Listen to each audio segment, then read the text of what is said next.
Welcome to today's Bible study of Esther 8. This chapter reveals the power of redemption, restoration, and God's faithfulness. It's a reminder that even in the darkest moments, God turns to the tide of his people. Let's dive into the chapter and where we'll witness the aftermath of Haman's downfall and the rise of the hope for the Jewish people. Imagine a royal palace still echoing with tension from the previous night. Haman, the king, the trusted advisor, has been executed, his evil plan brought to light. But even with Haman gone, the decree of annihilating the Jews still remains. The shadow of destruction still looms over God's people. Esther, once again risking everything for her people, she approaches King Xerxes, this time in tears in her eyes and urgency in her voice.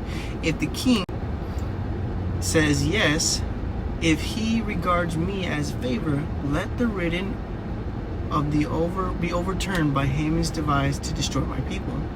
The kings respond with generosity, handing his royal signet ring, once to Haman, symbol of authority, now to Mordecai, the very man Haman sought to destroy. Reveal in this enemy's power is now in the hands of faithfulness. Mordecai and Esther work together to write a new decree. This time the message is one of empowerment. The Jews are granted the right to assemble and defend themselves against who attack them. This isn't just about survival, it's about reclaiming the people and standing strong in the face of opposition. The new decree spreads across the vast Persian Empire, reaching the Jews in every corner of the kingdom.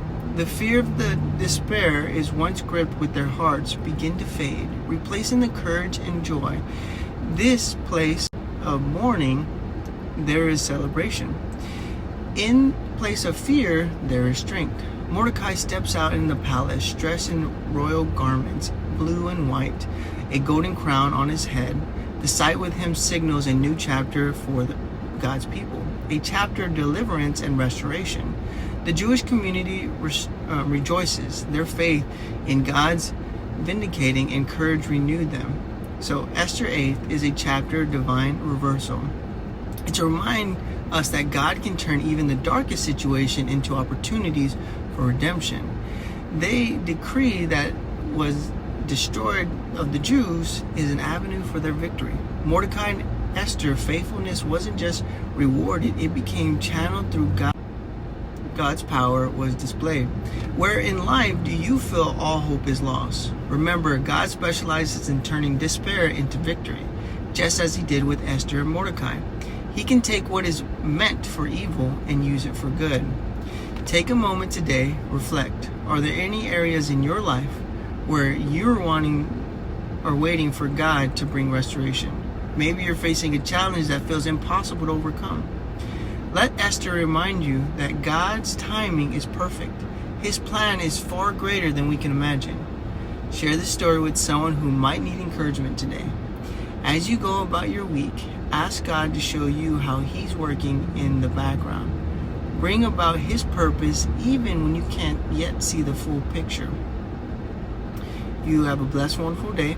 Thank you for joining in Bible study of Esther 8. Remember, God is God of redemption and restoration.